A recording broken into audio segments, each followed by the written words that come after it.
I'm really pleased to welcome our special guest this afternoon to start us off and to definitely give us some food for thought. An award-winning author who delves into how the world works, but also how it works when things change just a little bit. Please welcome on stage to deliver his keynote this afternoon, the Weaponized World Economy, Professor Henry Farrell. Thank you, Henry. Thank you.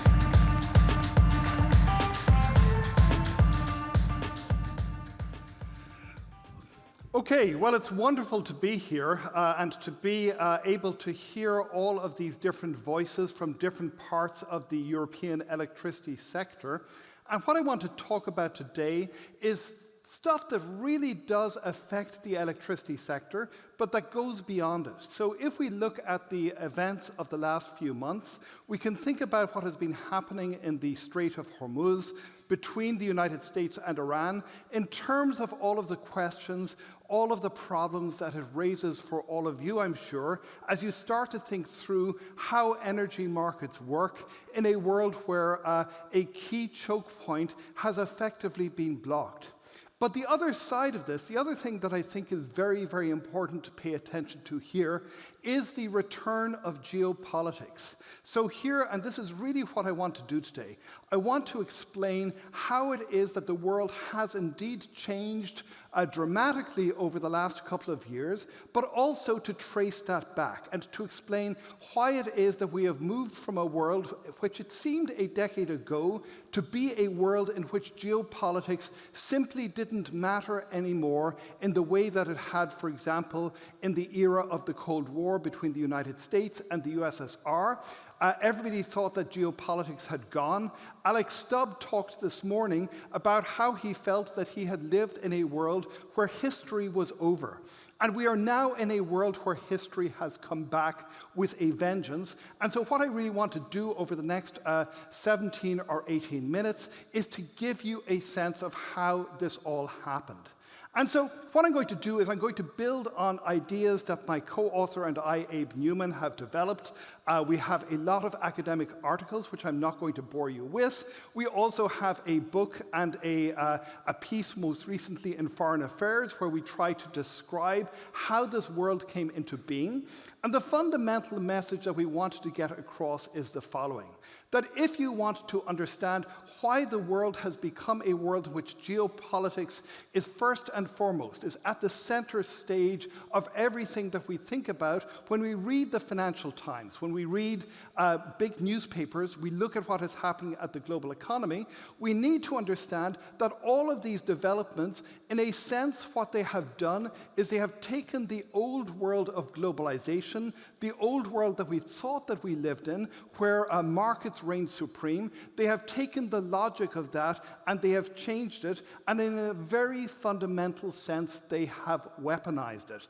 And this is something which was largely unexpected, but if you look back over the last couple of decades, you can see in parallel to the things that we thought we understood about the world, back when we thought that it was a world of globalization, a world without geopolitics, there was quietly and slowly a different logic developing, which has exploded over the last number of years and has resulted in the kind of world where we really find ourselves not being able to predict what is happening anymore. So, one good way to think about this is to go back to the work of people like Thomas Friedman, the New York Times columnist and writer of many business bestsellers such as The World is Flat. And if you look back at how Friedman thought about globalization, he described a world in which we had moved on, as I say, from geopolitics to the logic of globalization. And the way that he described this was, he said, we had moved from the world of the wall, in other words, a world which was divided by geopolitics, a world which was divided by the Berlin Wall. We had moved on from that to what he described as being the world of the web. And what he meant to get by that was the way in which globalization, all of the things that we began to think about how the world economy worked, all of this depended upon these networks that wove the world together. And he meant by this, obviously, the World Wide Web and the Internet, but not just the World Wide Web and the Internet. He meant networks such as the global financial networks, the SWIFT system, the dollar clearing system, which enable you to transfer money at a moment's notice, the systems that allowed you to invest capital in other countries, and also he meant production networks, the ways in which, even back 10 or 20 years ago, you began to see how global production was changing, so that when you had complex technological products such as iPhones, such as laptops, such as complex machinery, very often this would be made with thousands of different components and subcomponents, perhaps supplied by hundreds of different suppliers in 50 or 60 different countries. So in a sense, then, we saw a world which was being pulled together and was being woven together by information networks, by financial networks, and by production networks into what seemed to be a single harmonious economy, where businesses, of course, had to worry about their competitors. They had to make sure that they achieved efficiencies, but they did not have to worry about geopolitics anymore. They didn't have to worry about great power confrontation. All of this seemed to be consigned to history. Now, of course, this is not the world that we live in right now. If you read the newspapers today, you will see a lot of discussion of how it is that great power politics are back with a vengeance. Of course, a lot of this has to do with the first and the second elections of Donald Trump, but it is not just Donald Trump. It is, as we have heard in sessions this morning, it is also about China, the ways in which China is looking to weaponize aspects of the global economy that it is in control of. A variety of smaller powers are also engaged in this, and it is also something that goes back substantially in history before Donald Trump was on the scene. So what I want to argue, what I want to suggest to you, is that if you really want to understand where this began, you've got to go back 15 years before Donald Trump was elected. You've got to go back to September 11th, 2001, and the events that happened immediately after that. Because this is the first moment where you really begin to see these global systems, these global networks getting weaponized, and it is the United States of America which does the weaponization. More or less what happens is that when the terrorists attack, the United States begins to realize that it is vulnerable in a sense that it has not realized that it was vulnerable before. It realizes that these systems, these globalized systems that allow for communications, also allow for its adversaries to talk to each other. It realizes that the financial systems that weave the world together allow for terrorists to send money to each other. The attack is planned and financed through ordinary bank transfers, and the United States begins to think about how to change this, how it can perhaps turn this against its adversaries, how it can go after adversaries which are located outside the United States of America and begin perhaps to use these systems, use these networks which weave the world together, and turn them into means through which the United States can put pressure upon its enemies, put pressure upon adversaries, and eventually put pressure on actors who it just believes are acting against its national interests.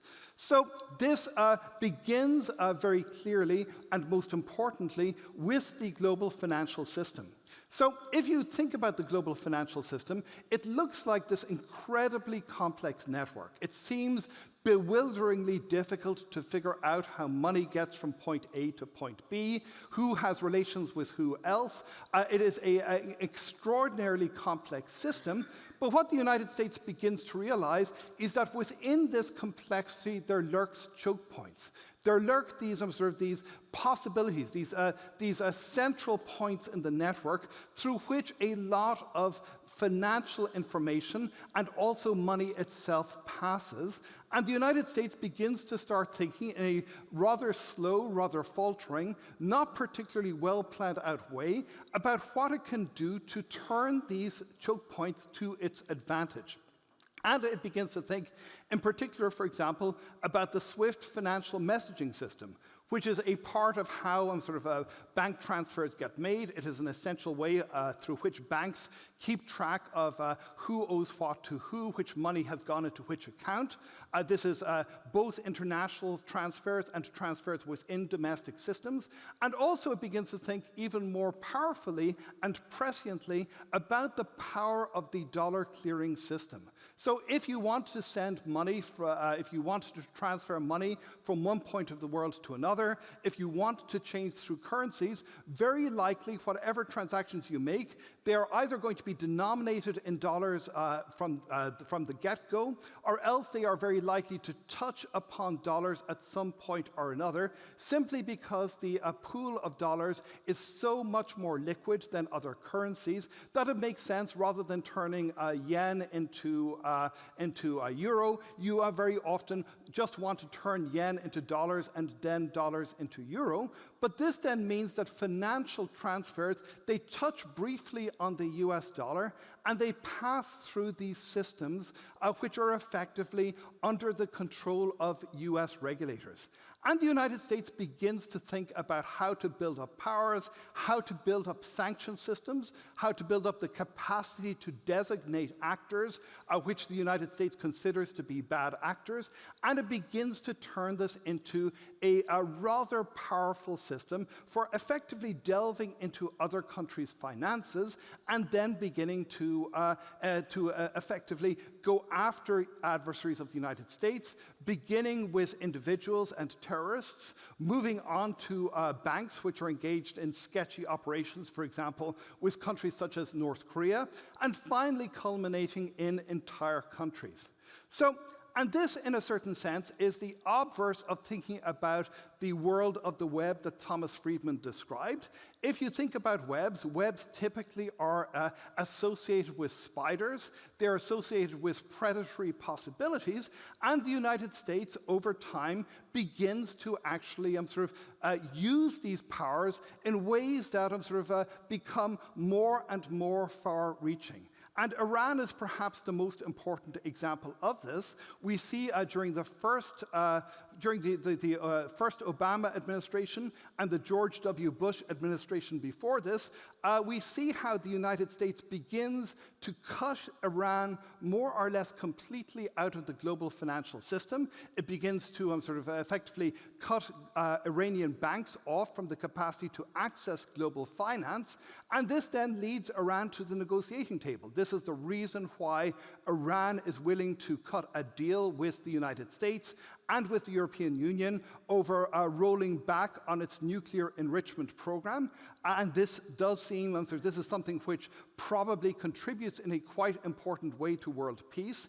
Iran is willing to do this in return for some sanctions relief. But then during the first Trump administration, Trump decides that he doesn't like this deal. He rips it up, and European countries which have signed up to it, European banks, European energy companies, find themselves utterly unable to do any business with Iran despite this deal, because they fear the results of what is going to happen if they incur the wrath of the United States government, if they incur the wrath of the United States Treasury Department, which implements these sanctions. So this has created a world in which the United States, for a period of time, actually managed to have some extraordinary unilateral power. And this did not just happen with respect to banks and finance. We saw increasingly the United States begin to apply it to other aspects, such as production chains for semiconductors, so that the Biden administration, building on precedents from Trump, went after China's access to the advanced semiconductors that are needed to train the most powerful versions of AI, because the United States considered that it was not in the U.S. interest for China to be able to build powerful AI. This then led to an extraordinary proposal that the Biden administration made in its dying days, effectively to divide the world into 3 zones with different levels of access to powerful AI based upon the weaponization of export controls that the United States had created.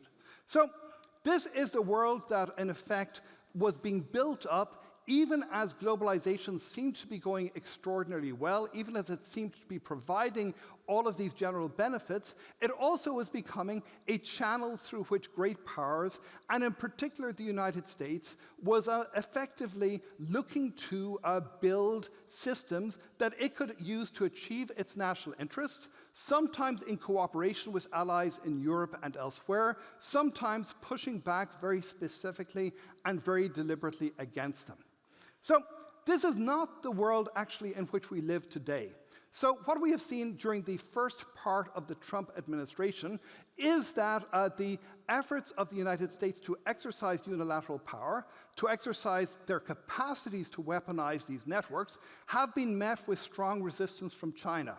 When the Trump administration sought to squeeze China further on semiconductor controls, when it sought to apply extremely high tariffs, China began to retaliate by using its own choke point, its own capacity to control the processing of rare earths, to effectively threaten to deny United States car manufacturers, to threaten to deny European car manufacturers as well the access to the minerals that they need in order to build their products.